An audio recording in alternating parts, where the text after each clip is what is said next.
Hey guys, welcome back to another episode of the Resilient Show. As you are well aware, if you follow the show, we have incredible stories of resilient human beings who overcome so many things, live resilient lives. And today we have a guest who just exemplifies that in every area of his life, from his past to his present. Mike Dragich is a former United States Marine and also a lover of swimming with alligators. I grew up in southern Louisiana, grew up swimming with gators, and now I haven't done it lately, but now you're still swimming with alligators every day. Yeah, we're going to change it. We're going to change it. Yeah, not just swimming, but yeah, we get after it. Swimming, wrestling. All of it. Yeah. All of it, man. Yeah. So Mike is he is not just someone who wrestles 10-foot alligators, but he is also an MMA fighter, known as the blue collar brawler. And again, a former United States Marine, MMA fighter, licensed alligator trapper, and founder of Project Savior Outdoors. And he has an incredible story of transformation, faith, and unwavering determination. So awesome to have you here, bro. Yeah, thank you so much for having me. And thank you again for welcoming into your home last night. Yeah. It was awesome to meet the wife and the little girl. And, Tiffany was there. It was a great time, man. I really appreciate it. It's an honor to be here. Honor to meet you finally, too. Well, I mean, yeah, I've been looking. We have a lot of mutual friends. A lot, Shamus Terry at Vortex, Scott Swarson at Gators, and then Pastor Joby Martin. Pastor Joby, Kyle Thompson. Yeah, Kyle Thompson. Yeah, all the guys. I was intentionally leaving Kyle out just so he would call me. He would have. Yeah, he would have messaged me for sure. He probably for sure would have cried about it. I love Kyle, man. He's awesome. Too, man. And him and Joby are doing they're doing that show. Yeah, the Daily Blade. Yeah, it's really Listen good, to it every morning. Fires me up. He says it's locker room talk. Yeah, those don't know what we're talking about right now. It's called the Daily Blade. You can listen to it on Spotify. Yeah, I listen to it on Spotify. Yeah. But it's a daily podcast that just kind of fires you up. They have a specific topic, scripture reference. I mean, it's just fuel for the fire, man, for men specifically. Yeah. To just run full force, for the kingdom. Yeah, Kyle and Joby are they're awesome. They're studs. In addition, last night we also while we're plugging people, we had Tommy Waller, a good friend of mine, former commander of 3rd Force Recon Company and president of the Center for Security Policy. We ate off of his oyster beds, but we cooked some chicken up and put it in his oyster beds. That's right. They were we took an epic photo by the fire. We'll post a picture. We'll actually put a poster in here, picture in here, because one of our teammates here is pushing me, and we need to start doing it. Put more pictures in the live recordings of the show. So we'll have a picture in here. It might be showing it right now while we're talking. Send it. So yeah, and you sat on my little girl's bike with showing those big guns of yours. Yeah. But all the stuff you do right now, like where did this begin for you? Like, how'd you grow up? Where'd you grow up? Yeah, so it all started Youngstown, Ohio. My mom actually had me at a young age. So she was a single mom until I was 7 years old, when I was adopted by my dad now, Brian, who's still my dad today, the guy that's taught me, everything that I have, gotten to this point. I'm extremely grateful for him. But she raised me until I was 7 by herself, Youngstown, Ohio, rough area. I was actually thinking about it yesterday. I remember when my mom would stuff my head down into the seat of the car because she was worried about drive-by shootings there in Youngstown. Even when I was a young kid, it was a pretty dangerous area. Little stories like that I can remember, but, growing up, I played a lot in the outdoors. We would reach out, catch snakes under these random trash that we'd find in the woods and things like that. We'd explore. We lived near hundreds and hundreds, maybe thousands of acres that we would just reach out and explore. One time I remember I was with a buddy, he was a neighbor of mine, and we trucked through the woods. It was getting dark, and we saw this little light flickering in the distance, and there was smoke. And we remember thinking that it was, I don't know at this point if it was a hermit or a homeless guy or whatever it was, but in our mind, we made it like it was this monster that if the light went out, it was going to come find us. And we would just explore, man, and be kids and dream and imagine things. And it was a cool lifestyle. I was definitely, a big part of my childhood was being bullied. I'm sure that you are very familiar with the ins and outs of getting bullied, but I was bullied a lot as a kid. Really? if they'd see you now, right? Like, yeah, it's crazy, man. But it helped mold me into who I was. Let's just say, like, as a kid, I know a lot of people listening, especially a lot of kids listening, because kids listen to the show too, like, have dealt with or dealing with being bullied. What would you say to kids that are dealing with that? So it was interesting. You know, I grew up, like I said, single mom. So I think that had a little bit to do with it. I didn't have confidence at a young age, very insecure. There was a couple of times throughout school, I'd remember, you know, there was a specific kid. I was in elementary school, right? And do you remember the kids that were like 16, 200 pounds, but they were still in the 6th grade because they couldn't read? Yeah. You know, it was that kid. Probably a lot of kids like that in Youngstown, Ohio. Yeah, it was it was that kid. Yeah. And I remember every day he would, you know, bully me on the bus. He would pound my head into the bus windows, flick my ear, spit on me, throw food at me. And it was just, it was a tough thing to deal with. And I just held that in for a very, very, very long time as I was growing up. You know, my parents, they loved me, so I always felt comforted at home. But when I was out and about, I was just very insecure and I didn't have any confidence to me. And it was that way for a very, very long time until really the 8th grade when I decided to stand up for myself. Yeah. So you know, again, like parents listening, kids listening, is there a message that you would tell them that if they're in the middle of that, like what could a kid do? What could a parent do? Yeah. Now looking back, I would definitely recommend putting my kids in martial arts. I mean, my kids are in jiu-jitsu and wrestling, and they're actually taking boxing lessons now. But I would highly recommend that kids get some type of martial art so that they're exposed to it. They're exposed to violence and they kind of understand how that can be used for good, and also build self-confidence so that they know that they don't have to fight in those situations, that they can walk away or push back against it. Right. It's not just, you know, I feel like I could speak into this too. It's not just about learning martial arts to physically defend yourself. When you learn martial arts, especially as a young age and kid, the confidence makes you carry yourself differently and not carry yourself as a victim, and you're less of a target. Yes. Less of a target. That's good. Yeah. That's really good. Yeah.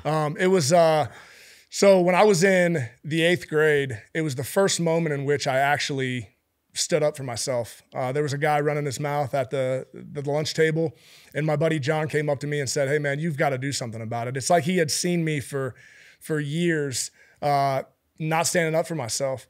So I remember I said, "Okay, you know, what should I do about it?" And he said, "You should fight him. You know, show people that, you know, you're finally able to stick up for yourself." And I remember that afternoon after school, this guy was waiting for me at the track field. And I went out there and I was scared to death. And John looked at me and he said, "Hey, you know, take a deep breath and hit him as hard as you can and don't stop hitting him." So I remember we walked up, there was a big group of people. I walked right up to this guy and he threw a punch. I closed my eyes, I ducked, and I threw a big right hand and I knocked him on his butt. And it was the first time that I truly felt what it felt like, I guess, to be confident, or what I felt like was confidence. I experienced justice for the first time, and it fueled me. I just wish I knew it and found that out a lot earlier. Mm-hmm. Yeah. What did things change after that? You kept getting picked on, or I mean, everything changed after that. Yeah. There was a long road ahead of me at that point, for all the wrong reasons. As I say, things change for good, things change for bad as well, right? Yes. So it was a blessing and a curse. At that moment, I finally realized what power felt like, and moving forward, I just used it to fuel things the wrong way. I was a loaded gun moving forward, except that gun was pointed at myself. All through high school, we actually moved to Southwest Florida for my high school years. And down there, things were not much different. It was still a really rough area. And I found myself in a lot of trouble very frequently, standing up for what I thought was right. But man, what I thought was justice was really just vengeance. And I ended up going to 4 different high schools. One high school I got kicked out of. There was this girl that I had messed around with, and her boyfriend had come up to me and sucker punched me at the lunch table. And I ended up retaliating, and I got kicked out of that school. not actually for the fight, but I got put on a final warning. And then shortly after, I got busted for giving creatine to the other football players on the football team at school. This was a private school, so I got the boot.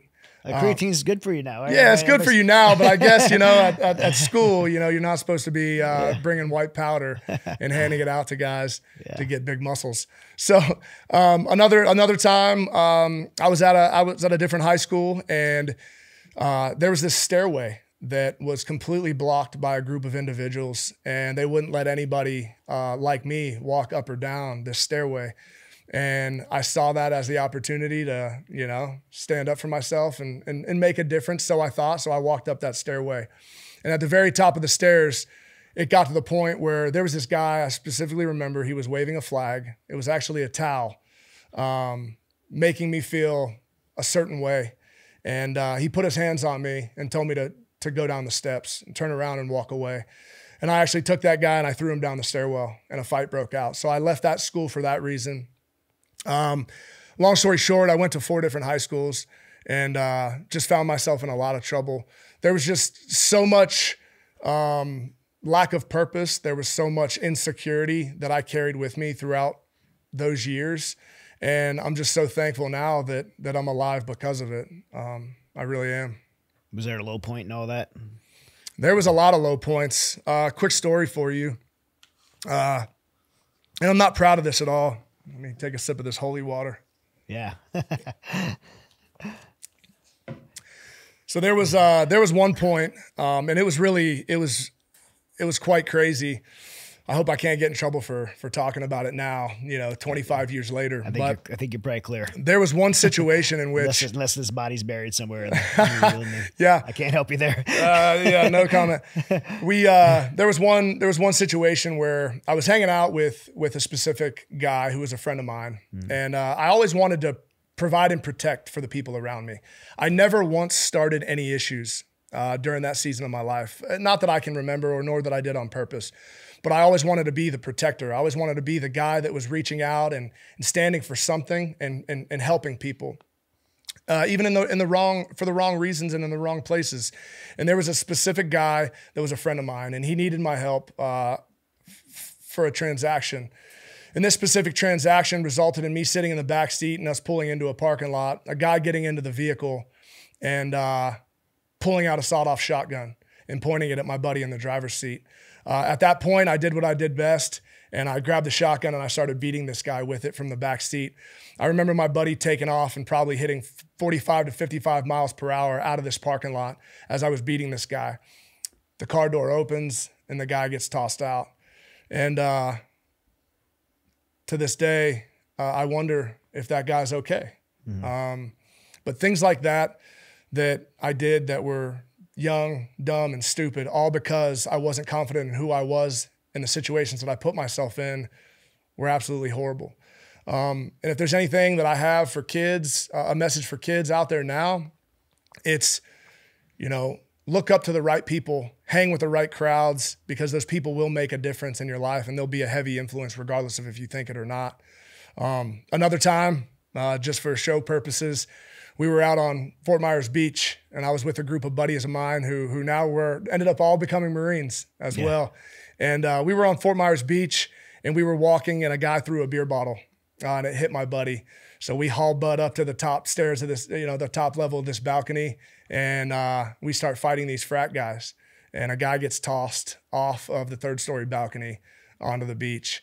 Obviously, we were scared. We didn't know what was going to happen, and we took off running out of there. Just another example of the situations that we got ourselves in that may have seemed fun or cool at the time, but looking back now, knowing that I have 4 kids and picturing myself or my kids in that situation it's unnerving. What led you to make a change? So what led me to make a change was after I graduated high school, I found myself in a position with a group of guys that were making threats to the people that I was with. I was face to face with this specific individual who showed me he had a pistol in his waistband. And at the time, I did what I thought was best, which was raise my hands, act like I was defenseless, and telling him that I didn't want any problems whatsoever. And at that point, boom, headbutt to the face. dropped him, and I smashed his head off the side of this building multiple times until somebody else came and hit me in the back of the head.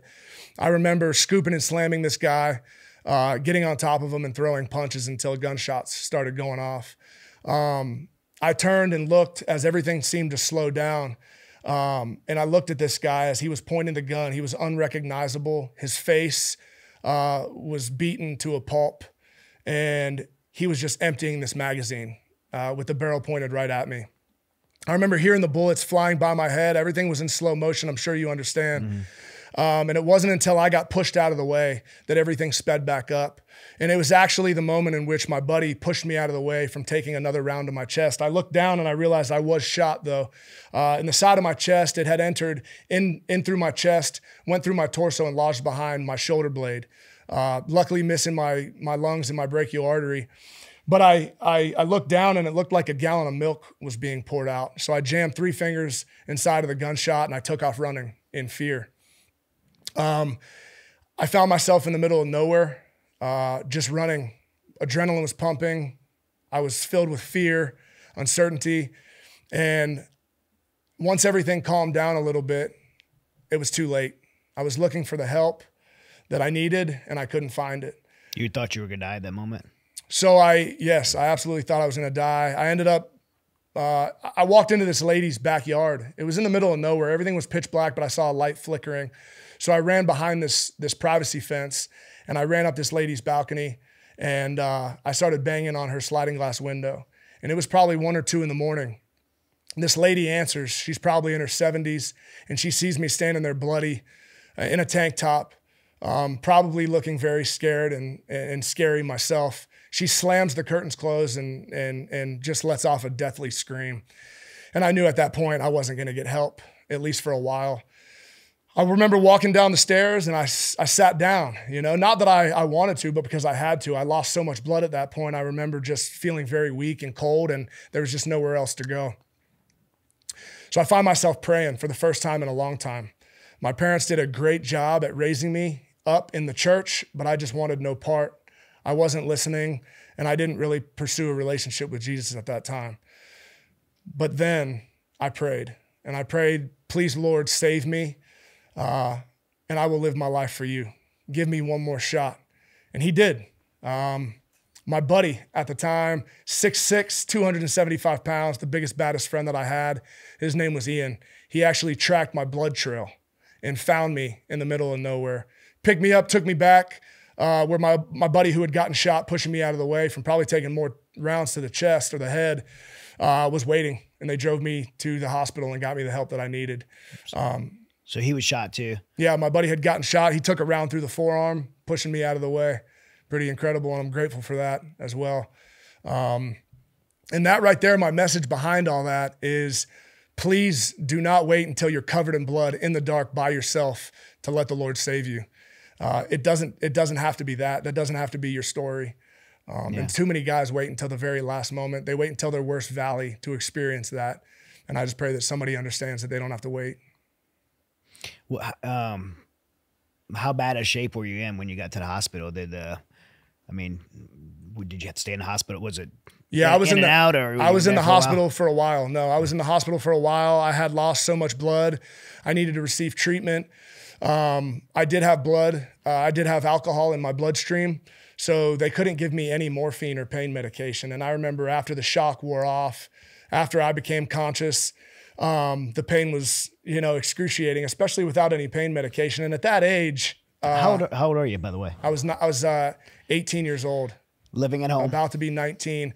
I was actually kicked out of my house at the time, and I was living with a friend. Okay. I got kicked out of my house. My parents found drugs in my dresser and kicked me out of the house my senior year of high school.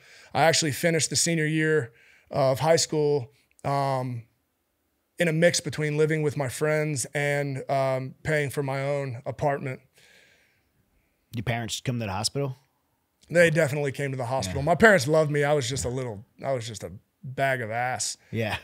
I was a little turd, and, they had every right. They gave me too many chances, too many options. And that's just what the decision that they had to make. You coming out of the hospital, you made this promise to God. you turn your life around. What's it look like? Yeah. So I made this promise, and I knew at that point that I had to make a big change in my life. I remember being in the hospital, and my wife now of 16 years, she was my friend's sister, older sister, and she's a good bit older than me. So she was graduating college at this time. And she looked at me and said, "You need Jesus or you're going to end up in jail or dead." And I said, "You're right. You know, you're absolutely right. I want to make a change, and I'm going to make a change." 2 weeks after I got shot, point blank, 45 hollow point, blown through my rotator cuff, through my torso, significant damage. 2 weeks after I get out of the hospital with a 6 to 9 month recovery, I find myself at this church event. I give my life to the Lord. I let him save me. And I find myself at the altar praying for the vision of the purpose that he had in my life, because I knew that there was something. I knew that he saved me for a reason. And at that moment, I was healed, man. Miraculous healing in my life. And that's exactly why I asked last night if you believed in miracles. Yeah. And I was completely healed. At that moment, I had no pain. I had full range of motion. There was nothing wrong with me other than I had staples. I had a sling. My shoulder was leaking blood because of all the movement and excitement that I was going through, but I had no pain, full range of motion. I was completely healed, and praise God for that. Moving forward, I knew that was the moment in my life that the Lord gave me to fuel me in life moving forward. I knew that I could never look back and question the move that he did in my life. At that point, I was still very uncertain on what the mission was that he had for me. Yeah. And it was quite a road ahead of me for me to figure that out. But I always knew that I never had anything to doubt or question at that point. What took you from there to, did you get married before the Marine Corps? I got married before the Marine Corps, yes. Actually, no, I didn't get married before the Marine Corps. I was with my wife before I went in the Marine Corps. So I got healed, right? I got healed 2 weeks after getting shot. And this happened in June. Okay. I was graduating Parris Island Marine Corps boot camp December as a company auto graduate. So what made you go from that moment to surrender your life to Jesus to like, I'm going to be a United States Marine? Like, it happened quick. You know, what's funny is as a child, I remembered thinking that the Navy SEALs were the baddest dudes on the planet, right? And I wanted to be a Navy SEAL. You know, every young kid wants to be something great. And I remember growing up wanting to be a Navy SEAL. But in that transition between me getting shot and me joining the Marine Corps, all it took was one jacked Marine in dress blues to catch me in a parking lot. Yeah. And there I was off to Parris Island. So I did have a grandpa that was a Vietnam veteran that was one of the biggest mentors in my life. And that made the decision easy. So I joined the Marine Corps. Graduate, honor grad. And what do you go on to do in the Marine Corps? Yeah, so I did 4 years in the Marine Corps with 3rd Combat Engineer Battalion in 29 Palms. We had one deployment. It was a route clearance mission to Afghanistan. I came back from that deployment, and then I became a Marine Corps martial arts instructor trainer, which is a black belt with a red tab for all of those Marines out there. And I ran the entire Marine Corps combatives program for the base of 29 Palms with a gunnery sergeant for 2 years, which was some of the best times in my life. I've got awesome stories there too. Yeah, I mean, as someone that went through the MAP instructor program, I've never been big on the like what they're teaching for martial arts, but it is a tough program. It's brutal. The instructor program is brutal to go through. It is, and it teaches. You're right. It does have some room to critique when it comes to the martial arts aspect and the techniques. Right, and you know that now as a sure. professional, you're about to be a professional MMA fighter. Yes, sir. And you're right. I can get how it can be talked about and critiqued here and there. But honestly, a lot of these dudes are young, and when they get in, they need to know the fundamentals. They need to know the basics. A lot of the guys that'll laugh and joke about getting taught how to throw a jab, a hook, and a cross or an uppercut are the same guys that will get smashed out in the bars in town for thinking that they know how to fight. So you got to humble yourself, man. You got to start from the beginning. So I do believe that at a certain point in the training, the practical evolutions are truly what makes people equipped with what they need to go overseas and handle themselves without a weapon in their hand. So it was cool, man. It was a great time and some of the best times that I had in the Marine Corps. But I mean, while we're there, just talk a little bit about it. Cause I mean, again, the Marine Corps, the Army has the combatives program. The Marine Corps has this, Marine Corps martial arts program. For those who may be very totally unfamiliar, I mean, people that have no familiarity with the military think that people in the military are highly trained, especially like, oh, that guy's a Navy SEAL. He's like an assassin, or that guy's a recon Marine. Like he has to have this high level martial arts skills. Not true any way whatsoever. But the Marine Corps and the Army have, I guess all branches, but really the Marine Corps and Army have built these real good foundational martial arts programs. I guess share, since you've taught at such a high level there, can you tell us just kind of what it is and what's the intent of it? Yeah, so the intent is to equip guys to where if they ever find themselves without a weapon, that they can still, succeed and kill the enemy. Yeah. It starts with very basic fundamentals, punch combinations, basic takedowns, basic submissions, and it kind of gradually increases into weapon disarmament, weapon retention, and things like that. Again, the training evolutions also increase over time as well, to where you start out using bag work, and then you get into sparring, and then you find yourselves in the mountains doing very practical type evolutions, surprise attacks, fixing bayonets, things like that, which is one thing that I dreamed of, as a kid or going into the Marine Corps, that I would, get a bayonet kill. But unfortunately, I didn't ever get to fix a bayonet. So I met one guy that not only had one bayonet kill, two, and it was legit. And the guy was like the most unassuming individuals you'd ever meet, and he's got 2 bayonet kills.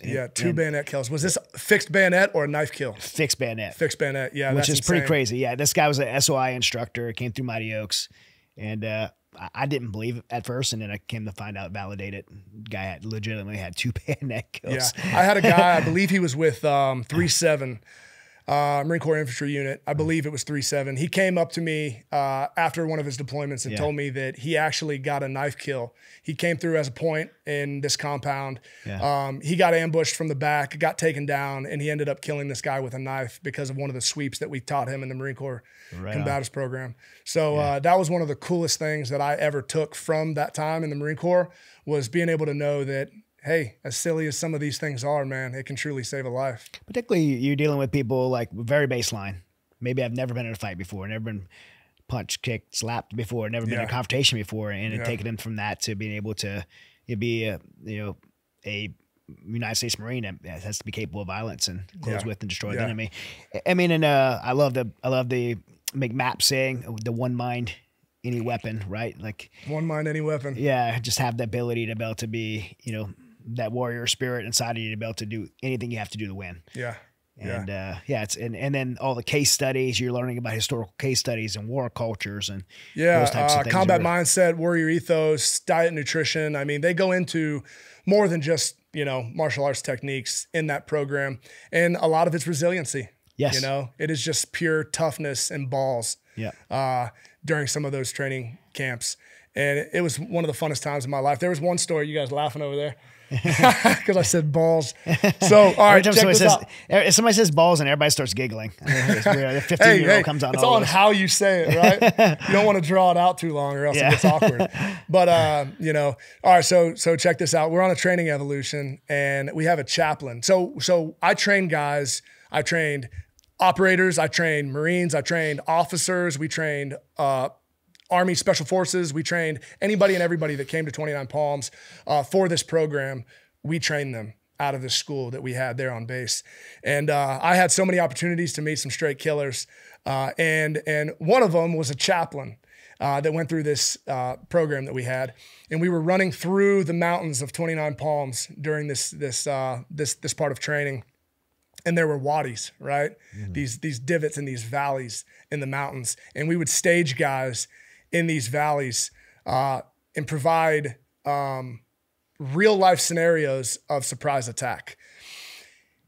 But they had to choose their weapon accordingly to what we told them. So this chaplain, we gear him up with a hockey helmet and hockey gloves, a rubber rifle, and he has to fix a rubber bayonet. And there I am off in the distance, standing there with hockey gloves and nothing else, obviously full kit and everything like that. And he approaches me. He's got one option, two options, kill or be killed.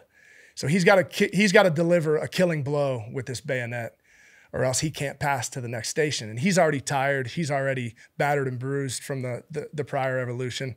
And he gets up to me. He strikes. He misses. I take him down. And by total accident, he was on all fours. And I throw a punch between his arms. And I knock him completely unconscious. Hit him right on the chin underneath the helmet. He goes to sleep in the sand, and he starts inhaling sand. And I flip him over, and he's gargling sand and coughing. And it was something that I still live with to this day, getting made fun of for knocking out a chaplain. Yeah. On a total accident. I'm just sitting here thinking right now, what a freaking bully. What a bully. What a bully. But that's Chaps, exactly how chaps. I felt. It's how I felt. Now, he was a young stud who now is actually, I believe, a 4-stripe brown belt in jiu-jitsu. Oh, man, yeah. And he is an absolute savage killer now. Well, that's probably because he I fueled his fire, so you're welcome, you know? Yeah. But it was a total accident. It really was a total accident, and I felt bad. I still feel bad. But it's just part of it, you know what I mean? I'm just messing with you. I don't think you're a bully. But I do think it's good that he actually learned how to fight after getting his brown belt. And he's a beast now. So, but that was just one funny story of stuff that we would do. And man, some of the best times in my life. And that was post-deployment. Yeah. So what was Iraq? Afghanistan. Afghanistan. What was Afghanistan like? Because I'm a combat engineer. So we had, so I was a heavy equipment engineer. I went in the Marine Corps as that. And I got positioned with Bravo Company in Afghanistan, Bravo Company, 3rd Combat Engineer Battalion as a machine gunner. And we were stationed, it had its ups and downs, you know, nothing too kinetic, but the IEDs were really bad over there. And I don't know, IEDs are kinetic, I mean, to me. Yeah, well, I mean, not gunfights is what I meant by kinetic. And, but we got the I guess, bottom end of the boot when it came to the IEDs and things like that. So I was stationed in Marja for 3 months, building up traffic control points. And we were in and out of there, and I was a gunner on a gun truck. And we had our ups and downs and saw some bad things happen to good people. And to be honest with you, man, it's one of the hardest things that I have to deal with to this day is not getting the feeling of justice or vengeance that I always dreamed of to the capacity that I dreamed of. Yeah. Especially seeing the fact of all the bad things that happened to good guys over there and not getting to serve what needed to be served to the level that I wanted to.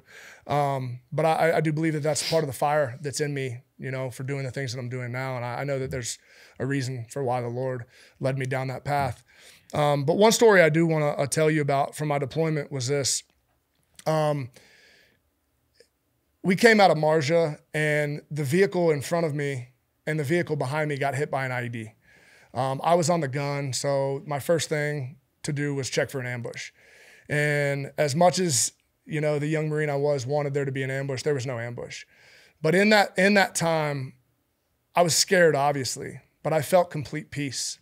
And I remember thinking to myself, as scared as I was, I remember that time laying there in a puddle of blood, dying, crying out to the Lord. And I just remember that my time wasn't done yet. I knew that he had a purpose in my life, and I knew that purpose hadn't been fulfilled yet.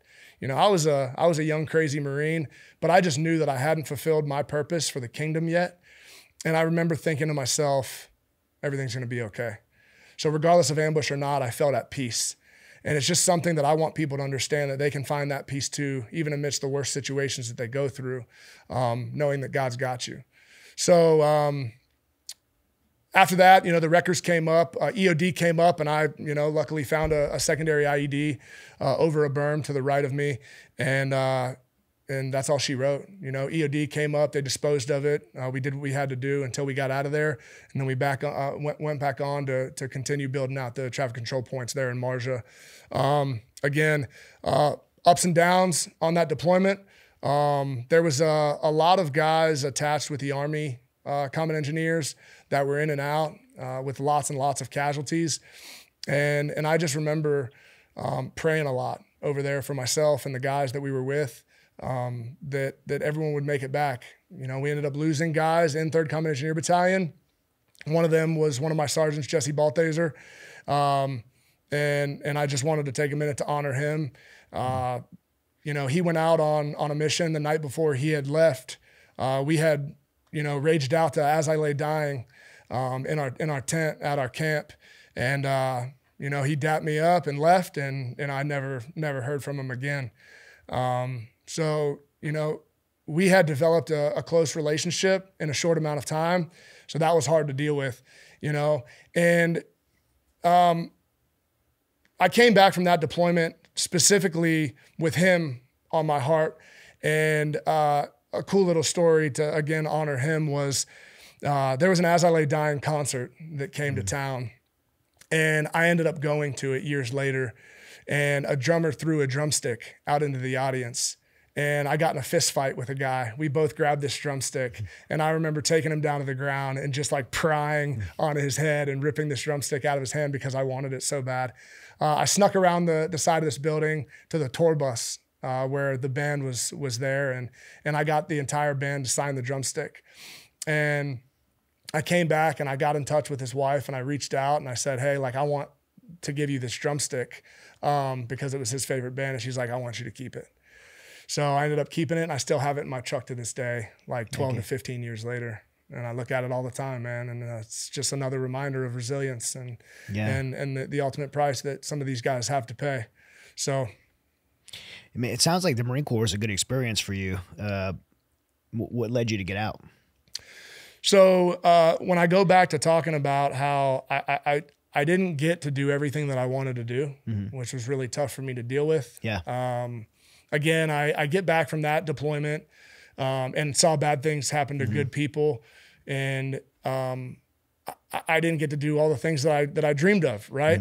So I come back and I do 2 years as the Marine Corps martial arts instructor trainer at the base of 29 Palms, but it still wasn't enough, right? So we were talking about MARSOC yesterday. I went to San Diego, I put in my MARSOC package, I talked to all the higher ups and they were like, dude, you're a stud, you'd be a perfect fit, like, come on. So I put my package in and it was a 5-year package, I believe, with like 1.5 years of training evolutions at the very beginning. Right. Well, my wife was pregnant at the time with our first kid. So I needed to make the decision to ultimately miss my child's birth or go and pursue what I thought I always wanted. I ended up getting out to be a dad. And that led to probably the worst season of my entire life, the biggest valley that I ever experienced. And I get out of the Marine Corps and excited. Me and my wife moved to Charlotte, North Carolina. And I'm ready to have my kid. Well, I believe it was at the 3-month mark, we had a miscarriage and we lost that child. So you can imagine how I felt. You know, I leave the Marine Corps and I was a motivator, you know, and I was all in. And I found myself empty. No purpose, no drive, no anything at this point because what I got out for was lost.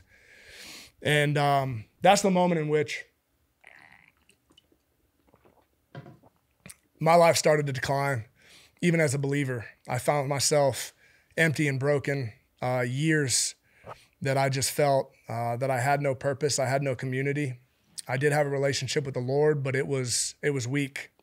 I was going to say, why do you think that is? And you know, you don't have a monopoly on this. There's a lot of people I talk to, and I've been there myself, that you feel like you're in a relationship with God, but then you feel purposeless and hopeless while you're in this, you know, in this relationship with God. What is it do you think people are missing? What were you missing? I think it's 3 things. I think men need 3 things in their walk in life: community, purpose, and a relationship with Jesus. We'll get to my nonprofit here in a little while, I'm sure. But the 3 core values in my life is forge community, ignite purpose, and defy darkness. You got to have a badass brotherhood of guys to do life with that are pushing you towards the cross. You got to have a purpose that's stronger than the darkness that we face every day. And you've got to have a relationship with Jesus at the center of it all. And I think that that's what I was missing. I was missing community and I was missing purpose. There were so many times in which I just felt alone and broken. It's, you know, it's hard to say, but there were countless times that my wife would find me crying on the floor of the shower to the point where she would come in and just be so frustrated with me that she looked at me in the eyes one time and said, you need to stop being a bitch and pull your stuff together.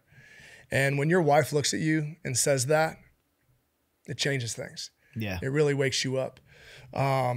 Especially when it's a woman that has been through everything with you from the start to finish, all the way from when I was a kid, right? And when she encourages you out of love, but in a hard and firm way, it hits the heart. And that's what happened.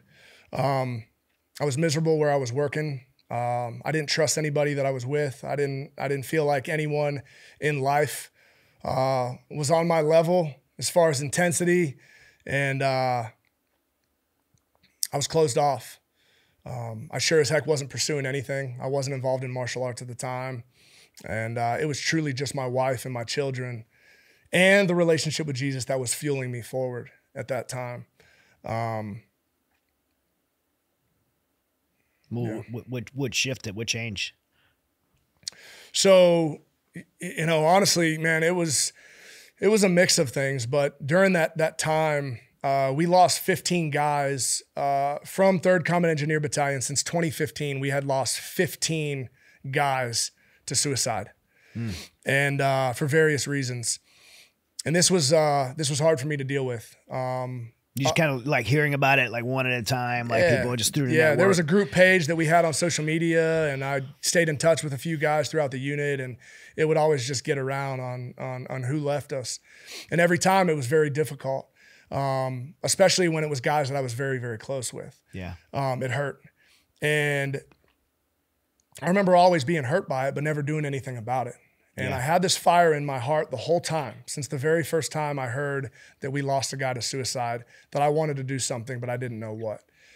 And it wasn't until one night at 2 a.m, I was on my way back to my bedroom from the bathroom, and I saw my phone lighting up, and I picked it up, and it was a FaceTime video call from a Marine that I hadn't talked to in 10 years. Mm-hmm. And I put it down on the counter, and I laid back in bed, and I just remember my heart racing, as fast as it's ever raced, almost if the Lord was literally had His hand in my heart, beating that thing to tell me to answer that call.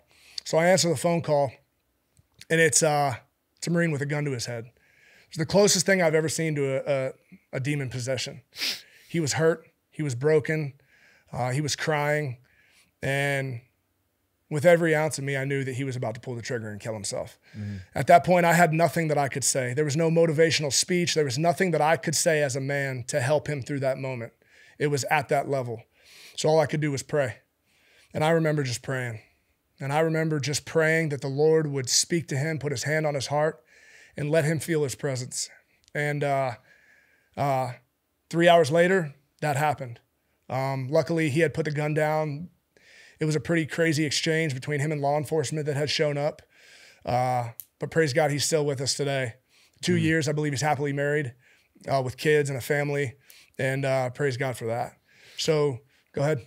You said something pretty profound there. You said there was nothing you could physically do. You felt like you were witnessing like a demonic possession maybe. And then you prayed, which is spiritual intervention. I've also heard you talk a lot about spiritual warfare. So is this one of those incidents that really led you to the kind of firm belief in spiritual warfare and engage in spiritual warfare as a believer? Yes, there was other things that I've seen throughout life, and ever since I became a believer, I firmly believed in spiritual warfare. Explain what that means, because you say spiritual warfare. This isn't a Christian show. This is a Christian audience. I'm a Christian. You're a Christian. But a lot of people listening right now, you may like spiritual warfare. That sounds crazy, like kooky. Like, explain what spiritual warfare is to you. Yeah, spiritual warfare to me is the fight against good and evil. It's the fight against angels and demons. I know that there's some serious evil in this world, but I also know that I've experienced the good as well. And when it comes to visualizing this, I always say we have to kill the devil at the door. And if we can visualize it both physically, spiritually, and mentally, in our hearts, in our minds, and in our homes, picture yourself pulling up and seeing the devil at the front door. He's the darkness. He is the struggles that we all face. Are you going to open the door and let him in to steal, kill, and destroy everything that you love? Mm-hmm. Or are you going to kill him and leave him dead at the door? Mm-hmm. If our community, most of which are capable of so much violence, can understand this, man, we're going to move forward. You mean the military community? I just mean, yes, yeah. I mean our Christian brotherhood. Okay. I mean community. I mean the military community. If the military community, if our Christian brothers can understand this, most of which, like I said, are so capable of violence, we'll move ground forward for the kingdom, kick out the dragon's teeth, man, and start bringing people back into the kingdom where they should be. Well, and so you had this encounter with your friend. He's saved. He doesn't take his life, but you continue that to be engaged in the battle against veteran suicide and the battle just within your community. At what point did you start your nonprofit? So at that point, the Lord put it in my heart to fight back against veteran and first responder suicide, and I did it in the only way that I knew best, which was through the outdoors. I knew the power of hunt camp. I knew the power of the outdoors and the brotherhood that it breeds and the purpose that it gives. So I started up Project Savior Outdoors. So were you already engaged in outdoor stuff, or did they start at the same time? Did one start before the other? Yeah, no, I was already heavily plugged into the outdoors. Because you became pretty popular, right? You got 300-something thousand people that follow you on social media. Yeah, so this was actually before that. This was actually, I started this organization before any of that stuff went viral. Okay. That's what I was kind of curious about. Yeah, no. So I started this organization before anything went crazy viral. I started up the organization, and we started out just helping guys locally who were struggling with thoughts of suicide, plugging them in on hunts, and then getting them the help that they needed through discipleship on the local level. And then the Lord opened up some serious doors and to bring us to a bigger platform and to share that on a whole nother level. And that was where the alligators came in. I'm super proud that Smith & Wesson Firearms is a supporter of this show. I have been shooting Smith & Wesson Firearms since I was a kid. This is one of America's most patriotic companies that has been around 170 years. The Resilient Show is honored to partner with Smith & Wesson. I personally use Smith & Wesson Firearms every day for my everyday carry. I keep Smith & Wesson Firearms in my home for my home defense. When I'm out on the range practicing, it is a Smith & Wesson at the end of my grip. So check them out, and I hope you join me in carrying one of America's most iconic firearms. Yeah, just lay it all out. Like you found this organization. Just what's the trajectory of all that? All right, so we had I started the organization, and we were doing our thing. I was doing it in the time that I could, outside of working hours, and just doing everything possible to help these guys. And one night I'm waiting. One night I'm sitting at the dining room table in my underwear with my wife and kids. We're eating dinner, and I get this phone call, and it's the Florida Fish and Wildlife, local law enforcement, saying that we have an alligator at an elementary school, and we need you to come get this thing out of here. Why you? So I'm a nuisance alligator trapper for the state. Okay, so you already were, yeah. I was already a nuisance alligator trapper for the state. Okay. And I'm at the dinner table, and I get this phone call. There's what's called emergency alligator calls. And it's outside of your routine permits. It's when there's an alligator on site and it needs to be removed right now, hence the emergency. So they call me, and this was on a Sunday, and I usually turn off my phone to enjoy my family on Sunday, but I decided to answer this phone call. And they say, hey, there's an alligator at an elementary school. We need you to come get it. And I said, okay. I didn't ask any details or anything. I literally get dressed. I throw my two older boys in the car, and we haul butt to downtown. This is probably one of the most dangerous areas in Jacksonville, Moncrief. And on my way there, I call one of my buddies, Justin Smith. He's a fireman. And I say, hey, man, I'm about to go get this alligator out of this elementary school. Are you in the area? And he's like, dude, I'm in the area. I'll meet you there. So he rolls out with the entire fire department, and he meets me there. I get there, and I get out of my car. And when I tell you that the Lord couldn't have written a better story, I felt like Stone Cold walking through these gates, man. And it's just me and this 10-foot alligator. And I tire him out. He thrashes all over the place. People are screaming and hollering. Lights, cameras are absolutely everywhere. The news is there. Explain that. What you mean when you tire him out? Like, okay, so you have this big, you have a 10-foot alligator, and it's sitting there, fresh, full of energy, ready to destroy you. You got to get this thing tired before you put hands on, or else they're just too powerful. You're not going to be able to manhandle that big of an alligator. So I poke him, I prod him, I grab his tail, and it gets them to thrash and try to attack you. And through a series of doing this over and over and over again, they expend all their energy, and he gets a little more tired. Well, this alligator specifically didn't get too tired because, as you can see in the videos, he just kept going. So I end up, detaining this alligator in front of all these people, and I mount him with these firemen, and we tape him up and carry him out of there. Well, this goes on to go viral. My first time going viral anywhere, doing anything. And it went crazy. It was all over, Fox News, hundreds of millions of views on social media. And what do you know, man? It gave me the huge opportunity to talk about my organization. Because I know dang well I wasn't going to take those opportunities that the Lord gave me to just talk about myself and catching alligators. It was a platform that I could use to share about the organization. And what's so cool about that is after that very first time going viral, we had a ton of applications through our website come through of both guys that were struggling with suicide and even spouses who were worried and scared about their spouses, their husbands, their brothers, fighting that same fight.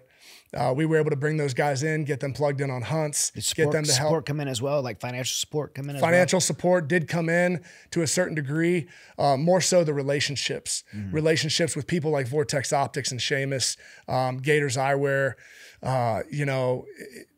We had David Crosland, bless that man. He's been a mentor in my life for the past few years. He has a ranch here in Texas that he opened up to us and allows us to bring all of our veterans and first responders who are struggling out there to this ranch and kill anything and everything that we want on his dime with the money that he's worked hard for to raise just so we can give back and fight this fight.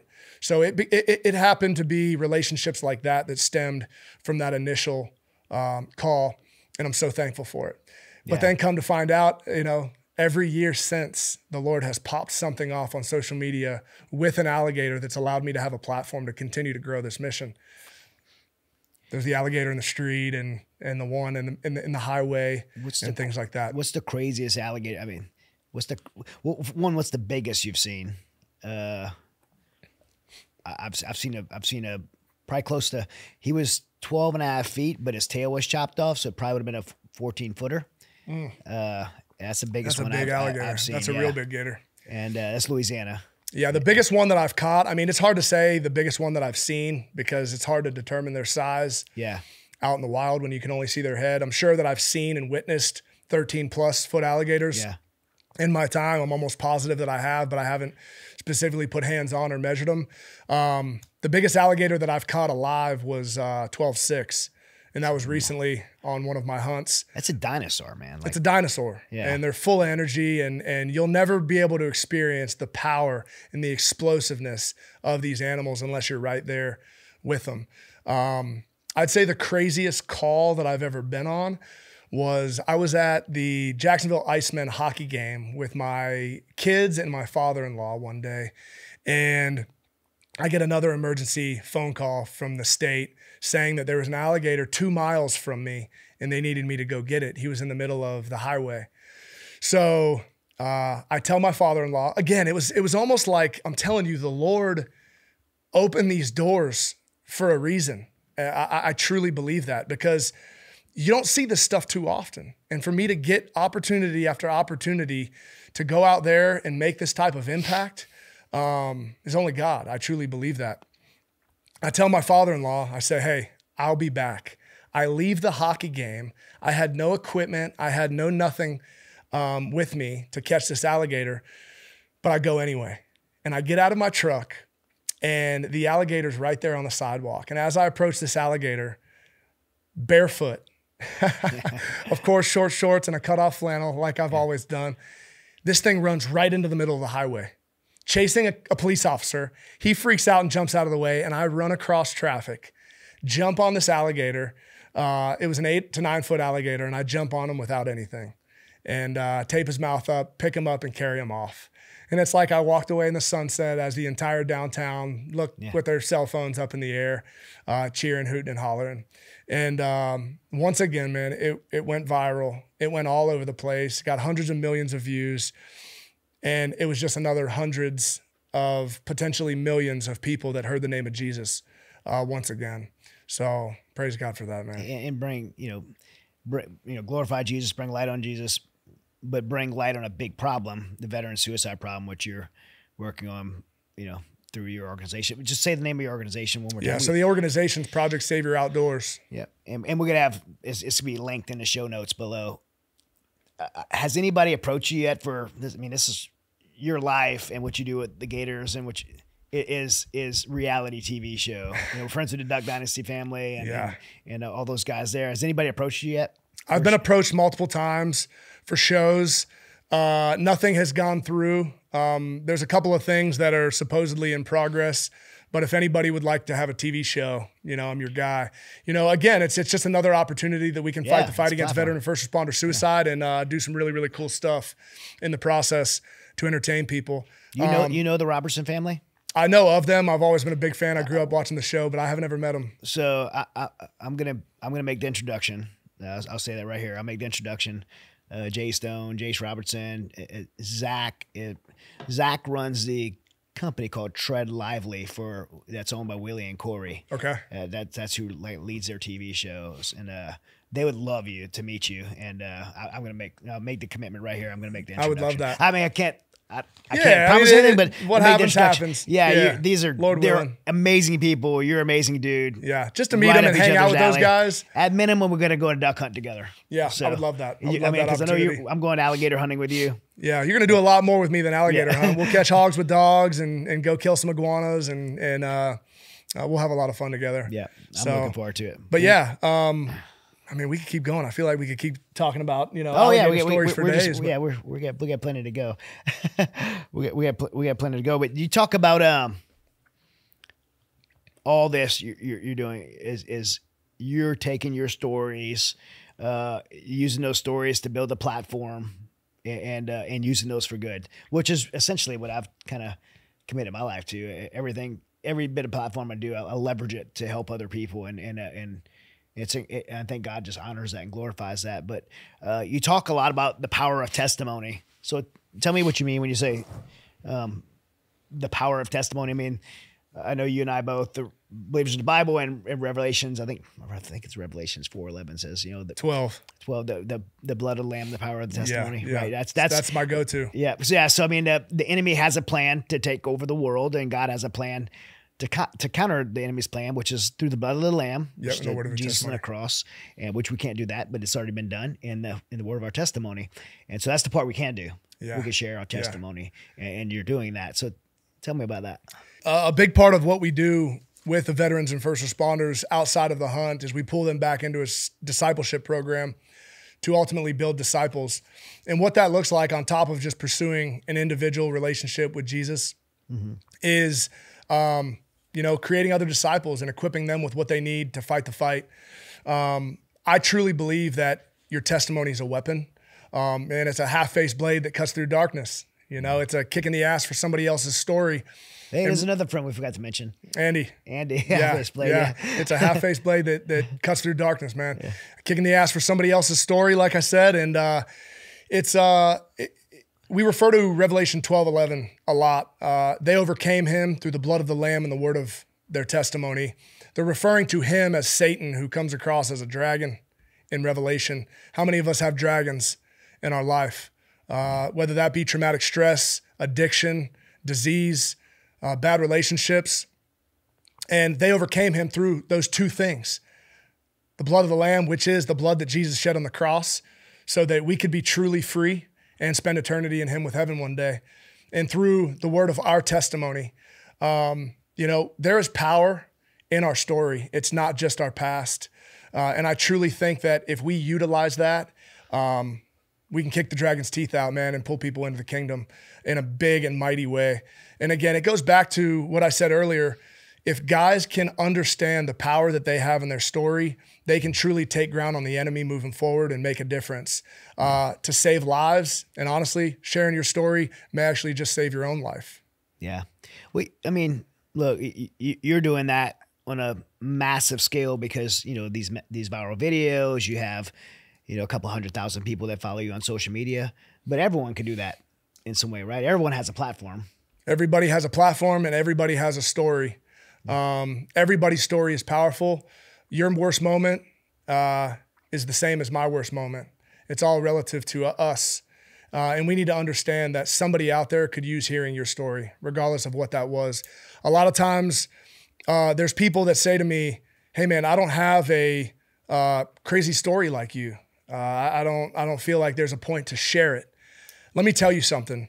A strong man like you back then, a weak man like me when I was a young kid could have used a strong guy like you to hear your story back then. And maybe would have kept me from doing a lot of the stuff that I got involved in. Although I'm happy for that now because I see what the Lord is doing with it. Man, I pray against that for any of my children. I pray that they have that guy. I pray that they have that strong story and that strong testimony to provide them a path to move forward so that they don't have to be in a puddle of blood in the dark waiting to be saved. Yeah. Yeah, you also, you and I both share a heart for the right for life. For the most vulnerable in our culture and community in this world, and that's the unborn children of this world. I know you're passionate about speaking on that topic. Yeah. So, do we have enough time to get into the story? Yeah, we do. So, I mentioned earlier that my mom had me at a very young age, and my conception is not my story to tell. But what I will tell you is that it led to a lot of resentment, a lot of anger for 33 years. I didn't know who my biological father was. For the most part, I didn't care on the outside, but deep in, I wanted to know who he was, who this man was. And at 33 years old, a few years ago, I had told my wife, hey, if we find him, I would want to know. But until then, I'm not worried about it. We had no information on this guy. And my wife started doing some digging. She did a 23andMe, and I provided a DNA sample, which provided me with a sixth cousin. That's all the information that it gave me. All of this happened without me knowing any of it. My wife knew that it bugged me, and I really didn't want any part until there was a final answer. So she did all of this without me knowing. Again, I didn't know this. I didn't know anything about this man for 33 years. And my wife reaches out to this sixth cousin and says, hey, do you know any family that lives in Youngstown, Ohio? And the cousin got back and said, hey, I don't know anybody in that area. I'm sorry. About a year goes by. She gets a message from that sixth cousin that said, hey, I actually just realized we had some family in that part of Ohio. This is the name. So my wife reaches out to everyone on social media that she could with that name, asking, my husband is trying to find out who his biological father is. Do you have any intel? And a few months later, a 72-year-old man reaches out on social media and says, hey, I don't know any details or any information, but I'm willing to help you. My wife says, would you be willing to take a DNA test? And this guy says yes. So she mails him a kit. He does a DNA test, comes back, this is my grandfather. And I still don't know at this time. But my wife does a little more digging and comes to find out this guy had a son and a daughter. She reaches out to the daughter and asks her to take a test. And the daughter said, I already took a test. Let me check my profile. She checks the profile and it says, nothing attached. So we're on the hunt again. A few days later, she reaches back out to my wife and says, hey, I actually clicked a setting that says share to the open network. And it came back that your husband is my brother. So that led to one man being my biological father, being my grandfather's son and my sister's dad. So my wife reaches out, gets a little bit of information from this guy, and we realize he's not too far from us in Florida. Everybody else is still in Ohio, and this guy is pretty close to us in the state of Florida. I get home from an alligator hunt with my buddy Justin, and my wife is standing at the front door waiting for me to get home. It's a normal night. And she's got the most interesting expression on her face to where it worries me. And I remember being so upset that night, thinking that she was about to deliver me with some information that was going to rock my world in a very, very bad way. I remember getting extremely angry and saying, like, tell me what's going on right now. She hands me an envelope, and I remember I know nothing that's going on. She hands me an envelope, and it's got a man's name in it. And I asked who he was, and she said, that's your biological father. At that moment, 33 years of emotions hit me, and I didn't know how to feel. But I was in a vehicle the next morning heading to Tampa, Florida. I remember not knowing why I was going. I called my pastor, Joby Martin, who's a mentor, an amazing man in my life. Amazing man. He says to me, knowing all the details, hey, there's a difference between forgiveness and reconciliation. Regardless of the story, we're required to forgive, even if it's for the things that you have felt. Righteous or not righteous, the way that you felt for the last 33 years, we're required to forgive because that's what Jesus did for us. He took our debts and he threw them in the trash on the cross. Reconciliation is a choice, and that's up to you.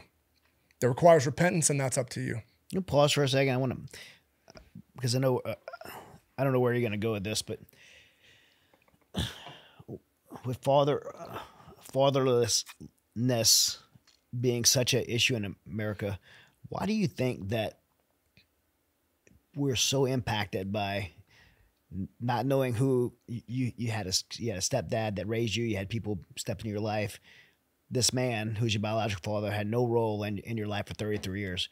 Why do you think it's such a profound impact to just find out who your father is? Like, what do you think inside of us we're wired that way, to be so moved and so shaken by who a biological father is? I can honestly say I have no clue. But something was. I think that the point of this story is the Lord's plan rolling out, which is the only reason, which may have been forgiveness in my life. The only reason I actually wanted to find out who this man was, man, I don't know.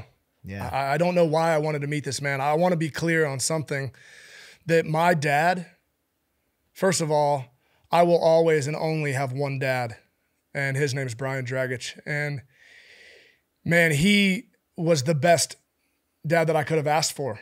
You know, I was a hard charging, hard nosed kid that made my own bad choices, but he did the best that he could to raise me as a strong Christian man should do. And I'm grateful for him. And I love him as my dad. I didn't want to meet this man because I was looking for my father or a dad. I want to make that very clear. I really don't understand why I wanted to find out who he was. Maybe it was just closure and not knowing what was out there, family history, health, if he's still alive, who he is, what he looks like. But on that car ride down there, man, and I'll get to your point and ask and answer your question. I'm driving down his street to meet him for the first time. And I stop and I really start to ask myself and question myself why and what I'm doing. And for the first time ever, I felt the Lord tell me, you're coming down here to forgive this man and to break any chains that exist, that have existed for the last 33 years. I pursue the front door. I knock. He answers. And I look at a man who's blind, completely blind. I walk in and I ask to talk to him in private. He shares his story with me. His struggles, the details of his story and what happened, again, aren't mine to tell. But what I do know is this man was shot 7 times, 3 in the face and 4 in the chest. Both of his eyes were shot out. He couldn't see. And he was also saved. after being dumped over a bridge with a cinder block tied to his legs.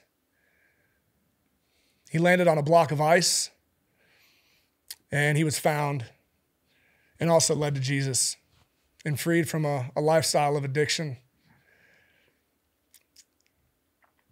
What came from that story, man, was me to see clearly more than I've ever seen was the redemptive power of a relationship with Jesus. I also experienced forgiveness, overwhelming forgiveness, grace, and love in a way that I didn't know for 33 years. I came from a life of pure vengeance. That's all I knew.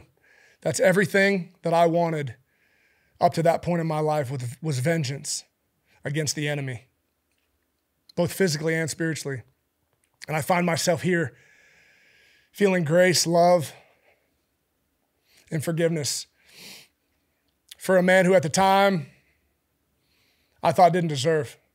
Mm-hmm. He has now been free from addiction for going on 10 years, and he speaks and shares his story about how the Lord freed him from those things as well. So to answer why I wanted to find out who he was, I really can't answer that. And I still to this day, I pray, Lord, why did I find him? And what are you going to do with this story? Mm-hmm. That I don't know. When was this? This was about 2 to 3 years ago. You in contact with him still? Briefly. Yeah. I do talk to him here and there. And I do just pray that forgiveness is given full spectrum to everybody involved in our entire family story. And I pray that the world will see through this story God's power to redeem. I really do. I really, really do, man. Because I still feel a certain way about it. But I just know the Lord's not done with it yet. Yeah, I don't think so either. Yeah, normally at this point in the show, I'm asking, the guests about these 4 pillars of resiliency, mind, body, social, spirit, and what message you have for the audience on having these spiritual pillars in your life. And I said your life illustrates them, and everything you shared right now is just I think everyone listening, including myself, could take so many lessons from that. But if you're speaking to the audience, what would you say about those pillars of resiliency? Which ones are the most important? What can people do every day to make their life more resilient for the battles ahead? I think when it comes to resiliency, through the good and the bad, you've got to continue to have faith in your purpose. Mm-hmm. I think that if you don't understand your purpose right now, it's just a matter of time until you do understand that purpose. So keep one foot in front of the other every step of the way until you're crushing it, destroying the enemy physically, spiritually, mentally, and emotionally. Yeah. Don't ever give up. Yeah. If I could shift to something a little more lighthearted, back to alligators. Yeah. You're a nuisance. What's the title? A nuisance control officer? Nuisance alligator trapper. Nuisance alligator trapper. So to the everyday person, if you're in New York, this probably doesn't apply to you unless you're going into sewers. But if you're in Florida, Louisiana, Texas, I'll go swimming. We're right next to Lake Conroe right now. I'll go swimming in Lake Conroe, and people are like, "Why do you go swimming in Lake Conroe? There's alligators in there." And I'm like, I've been swimming in bayous and swamps and lakes and everything since I could walk. Yeah. I've never been attacked by alligator. This is me saying this, right? But you're a professional. What's the reality of someone just randomly getting attacked by an alligator swimming in an area where alligators that's their habitat? It's not likely. It's very slim. I will say I've seen aggressive alligators during mating season, or if you're near a nest, it can absolutely happen. You've seen the crazy videos of alligators chasing people. Yeah. So it can happen for sure. But the likelihood of you swimming in an open body of water with an alligator, slim chance you're going to get attacked. What about children? Are children on the menu for an alligator? I think they're a predator, right? So if there's a small object on the edge of a water line and an alligator's hungry, I definitely think that it's a threat. It's a serious threat. Yeah. There's been stories of kids getting attacked in different areas, and it's because that there's a alpha apex predator that is hungry and is pursuing a small meal. Yeah. You know, happened at Disneyland, right? Didn't happen? Yeah, exactly. It happened at Disneyland. Yeah, I think multiple times, but you just do want to be protective of your children by bodies of water, because anything can happen. You know, the real danger, I think, comes when guys like me start putting their hands on them and they start asking to join the same world of these animals, these reptiles. Things can get sketchy real fast. But again, you know, there's a small group of people that ask for this stuff. Well, I mean, you know, people watch these videos, right, and see you manhandling an alligator, you know, which has been around for I don't know how long, or a long time, and they're a wild animal with a small brain and a lot of strength. What's you know, how do humans match up against this thing? Yeah, I really think that once you learn the body language of an alligator, it's kind of like jujitsu. A smaller, less powerful guy can pretty much manipulate and destroy a bigger, stronger guy at any point if he has the technique to do so. Yeah. So I think it's a balance of both. It's a balance of the anatomy, right? Understand the anatomy, how the alligator's body works. Exactly. Yeah, the anatomy, the movement, the behavior patterns, and everything in between. You know, the environmental elements, footing, all of it. There's a lot that goes into it, but you know, a guy has really no chance against a large alligator full of energy without the proper approach. Man, you can really get hurt if you don't know how to tire these animals out before having the fun. But again, that's all part of the process, and it's a blast making this stuff happen. You have alligator boots on. They make great boots. They also make a great meal. A lot of people, like everybody says, it tastes like chicken, and people seem grossed out by eating alligator. But the truth is, alligator has a really good diet. And so I typically, whenever I eat an animal, I'm looking at what's the animal eat. That tells me if it's good, clean, low fat, high meal. protein. Yeah. All of my fighter buddies, man, they always ask for alligator meat during fight camp. They love it. Super high protein. It's very healthy.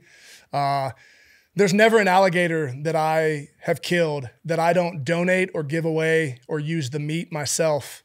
Right. I release any alligator that I don't have a purpose for. Yeah. Yeah. Speaking of fighting, you've had a very successful amateur MMA fighting career, and you're about to have your professional debut. Yes, sir. Professional MMA debut. May 17th. It's coming up with Combat Night, the biggest regional circuit in Florida. So I'm blessed to be part of that. Where can people watch it? Because we'll drop this episode before May 17th. So where can people tune in? So my social media links will have a pay-per-view link. Okay. You can buy tickets and support us there. That'll be starting here soon, and all the way up to the fight, you'll be able to buy those tickets. Heck yeah. So we'll have those in the show notes below. Yeah. I mean, man, we talked about so much, and I could continue on forever, but anything else, anything we missed that you want to talk about? Yeah, I would say, you know, getting back to at one point you were going to ask me about pro-life. Yeah. Oh, yeah. Yeah. And I don't remember what question you had asked me, but I definitely would love to talk about that. Yeah, just I mean, what's your message to people on the pro-life movement? I know you talked about a lot of you had a message particularly for moms and women that may be on the verge of keeping their baby. Yeah, so you know, it's a sensitive subject for a lot of people, the fight for life.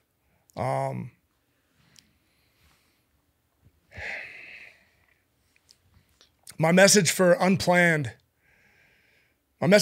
women and unplanned pregnancies, I can only give a perspective of the baby that was given the chance at life. My mom said yes when everything around her said no. And for that, I was given the opportunity to grow, to serve, and to make a difference in the world. Mm-hmm. And for that, I'm extremely grateful. Because of her courage, you know, I have everything. Yeah. You get to be sitting here making an impact in the world.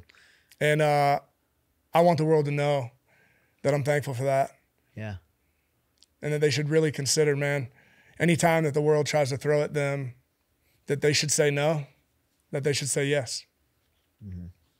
I really do. There's lots of support out there. I just recently spoke at a women's resource center in Mobile, Alabama. Incredible. And you know, they essentially exist to help young women, young men in some cases, young couples in some cases, navigate what seems to be impossible. The world says to be impossible. You can't have this baby. You're not in a position to have this baby, so abort it. And there's so much support out there, and you know, centers like that, and the Women's Resource Center in Mobile. I was blown away. I so moved at how they've been doing this incredible work for 40-something years. And there's people like that all over the country. Yeah. So if you're a young woman and you feel alone and you feel like you can't do this by yourself, and people are telling you you shouldn't have to do this by yourself, you shouldn't have to have this baby. They're right in a sense that you shouldn't have to do it by yourself, but they're wrong in the sense of your only choice is to abort this baby. There's so many people out there that will support and care.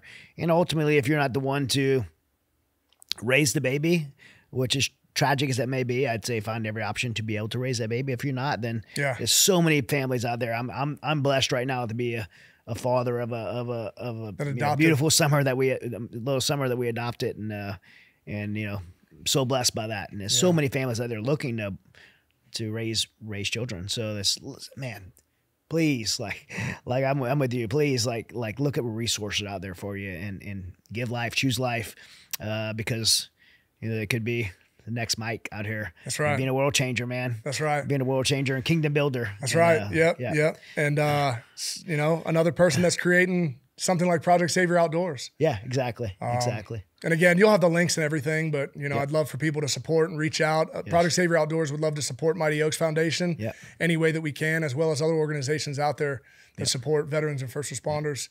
So anything that we can do to be an asset to you guys, we're willing to do it. Yeah, well, I mean, look, for those listening, you know, Mike and his organization has my full endorsement. These are the real deal, doing incredible things. We'll have all the links below, you know, and we love to collaborate with organizations. I know we're going to do a lot together. I mean, we had too many connections here, and we're just instant best friends. So and we got a lot of hunting to do together. I love it. Hey, some things that I usually like roll out all my sponsors and gifts, but you already hooked up with Gators. So Mike even said, hey, Gators already gives me all the glasses, so give them to a veteran. And this is kind of the style, the Havocs, or the style that Mike wears, you know, being that's my go-to, the Havoc. That's like a Florida kind of style. You don't have the mullet though. Yeah, I wish I had a mullet. You know, I wish my kids have the mullets. I'll let them carry that tradition. Yeah, mullets are like Havocs, mullets, no sleeves, some alligator boots. That's like a Florida style. The Florida man uniform. Exactly. Started with me, baby. Started with me. But same as Seamus, Terry, and our friends over at Vortex Optics. We got a razor right here with the Impact 4000. So Mike's already hooked up with them, but Mike does not have yet two things. One, he doesn't have any BioPro to fuel those guns he has, and so we got to get you hooked up with BioPro, all natural HGH from our friends at BioPro. Incredible stuff. We talked about it earlier. I don't promote anything that I don't use, and I use this. This daytime, nighttime. I love the way it helps me sleep. And then I just got back from BioAccelerator down in Columbia. I got my stem cell therapy. They're another great sponsor of ours. And we got Mighty Oaks Foundation swag here. We got a swag bag for you. Thank you. We got a Resilient Show cap, which is available now on our store. So we have Resilient Show caps, T-shirts. Go to Resilient Show, go to our website, and you get some Resilient Show swag. And again, the one thing you don't have, we've been drinking some holy water, quenching your soul. I'm gone. But the one thing you don't have is a Smith & Wesson rifle. And so this is the 44 Magnum Stealth, 1854 Stealth. But what we're going to get you is not even out yet. It's the 1854 4570. 4570. Man, that's incredible. It's a perfect alligator gun. Perfect alligator gun, suppressed. Oh, perfect. And I've always wanted a lever action 4570. So we're going to get you hooked up with Smith & Wesson. I'd like to see them start working with you, so I'm going to introduce you to Kyle Tingle there. Please do. And you're already hooked up with Vortex. And Smith & Wesson makes Gym Tech suppressors, so I'll get you introduced to Corey over at Smith & Wesson. But we want to see you be able to be safe. And when you have to put alligator down for meat, we're going to. Yeah. And we'll use this and get some sick content for it down in the swamp. Oh, yeah. We're going to go out and shoot it. So thank you so much. This is my stealth. And again, we'll get you the 4570. Awesome. Hey, thank you, Chad, man. I'm excited. That sound, nothing like it. I've always wanted a 4570. I'm gonna put this down here. I've always wanted a 4570, and what a better place to be giving it for the first time than here. So I can't thank you enough. Absolutely, brother. Absolutely. But I have something for you as well. Yeah. We'll start out. I love getting gifts too. Yeah, so we'll start out with your very own alligator skull to put in your home office. Beautiful, badass office at the house, man. I was so excited to see it. But you have this to put in there and remember my ugly mug. Yeah. And I can't wait to get out and get a bigger one with you. Yeah, being a Cajun, this is super cool, man. It's beautiful too. This is we call this European mount. Euro mounts, yes, sir. Euro mount, skull mounts. So freaking cool. Yeah. And one of the unique things in here is it was shot. So it was previously shot, not by me. I like to kill my alligators with a knife. I will say, the only plug that I have outside of Project Savior Outdoors is my organization, Blue Collar Hunts. If you guys are interested in catching and killing an alligator with a knife only, that as well as pigs, running dogs with hogs and things like that, it's truly the most badass hunt that you'll ever experience. Blue Collar Hunts down in Florida, you can reach out. This is what ends up happening with the alligators as well as the meat and things like that. Amazing content, team building opportunities, and just a heck of a good time, man. I can't wait to let you catch, wrestle, and kill your first alligator with me down in the Everglades. I'm pumped. And me too. And then I definitely want to do it with a knife too. Yeah, that's the only way you can do it. I mean, I love being able to hunt alligators with a rifle, but there's something different about catching an alligator, pulling it onto land alive, mounting it and killing it with a knife. Just something primal, man, and something really badass. And I'll tell you what, is it truly breeds and builds relationships with men. Yeah. Being Being able to get out there with guys and do something like that is something that you won't ever forget. And it builds a brotherhood and a camaraderie, like something that I've never experienced. So one other thing, it's a gift from myself, and thank you to Half Face Blades and Andy Arabito, man, a friend and a partner of Project Savior Outdoors and Blue Collar Hunts. It's a custom Half Face blade with blue titanium bolts and a black multicam blade with our logo, just for you. It's the perfect, in my opinion, everyday carry knife, and man, nobody I'd rather give that thing to. Man, I really appreciate that. I'm friends with Andy as well, and he's such an awesome dude, and I was pumped to find out you guys are friends. Yeah. Well, I'm so thankful for that relationship, incredible. And it's just such a sick knife, man. I hope you carry it, and I will. I definitely stay fired up about what we're doing and what the Lord's got going on for us. Awesome, man. Thank you so much, brother. Yes, sir. Thank you so much. Thank you. All right, till next week, guys. If you're not yet done so, like, subscribe, comment, share. If you're not following our Patreon, Mike and I are about to go to the range. We're gonna shoot some Patreon content at the range. So join us on Patreon. It's one of the best ways you can support this show is to join our Patreon and become a member. We cannot do this without you. So love you guys. Thank you for you guys, and stay resilient. Hey, what's up, Resilient family? I am so grateful for each of you who tune in every week to hear our episodes. We have such incredible guests and topics that I am passionate about, our team's passionate about, and we could not do it without you. So we're thankful for you. We love you. We appreciate you locking arms with us to be more informed, to become a more resilient community. And I want to invite you to become a tighter part of that community by joining us on Patreon. If you go to our show notes below, you can click the link and get dialed into our Patreon and get extra content weekly. You can join for $15 a month and get behind-the-scenes footage, get closer access to me. I have monthly Zooms that I'll be doing with some members of the community. And so we'd love to get more involved. Again, go below in the show notes and click the link and join today.